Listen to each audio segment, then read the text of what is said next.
Earlier this month, astronaut Scott Kelly returned to Earth after 340 days on the International Space Station, a new American record for longest continuous stay in space and a critical step towards better understanding whether humans could one day make a multi-year trip to Mars. The ISS orbits 250 miles up, one trip around the Earth every 88 minutes, which means Kelly circled more than 5,500 times while in space. More so than any previous astronaut, he took hundreds of photographs and posted them to Twitter, earning him more than 1 million followers on that social media platform.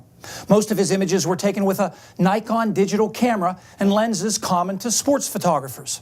I thought I'd share with you some of my favorites. Sunrises and sunsets are always spectacular from the ISS, typically dominated by purples, blues, and oranges. Similarly, astronauts always have a front row seat for the aurora. The most popular colors from space are hues of green, pink, and red. Kelly also captured a lot of cities, both by day and at night. Here's Chicago, tucked right up against Lake Michigan. This is St. Louis, with a muddy Mississippi flowing right by. Here's that same river farther downstream, winding through New Orleans. New York City was a Kelly favorite, the Hudson and East Rivers meeting at the tip of Manhattan. Here's the Delaware River, flowing past Philadelphia on the left. The Ben Franklin and Walt Whitman bridges are easy to pick out. Lastly, here's Honolulu, tucked on the south shore of Oahu. The volcanic cone known as Diamond Head is really easy to see. City differences are even more striking at night.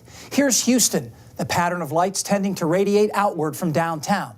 Contrast that with the relative isolation of Las Vegas, an island of light surrounded by the darkness of desert. San Francisco is unique too, with the Bay Bridge connecting with Oakland. And finally, even Kelly commented about this image. That's Seoul, South Korea, shining brightly on the bottom. North of that, where you see almost no light, that's North Korea, where residents essentially live without electricity at night. Tropical cyclones are always a favorite for astronauts. Here's Hurricane Patricia last October as it approached Mexico, while this is Hurricane Joaquin in the Atlantic, eyeing but never reaching the East Coast. Back in January, the mid-Atlantic blizzard looked like this. The flash in the middle is actually thunder snow, while February's Arctic outbreak in the east created lots of clouds as the frigid air moved out over the warmer waters of the Atlantic. Lastly, humans' effect on the atmosphere is often easy to spot from space. Here the Himalayas are seen on top. That's India on the bottom, enveloped in a pall of pollution earlier this year. India actually has 13 of the 20 most polluted cities on Earth. Many thanks to astronaut Scott Kelly for this pictorial lesson from space. Stay tuned. The extended forecast is next.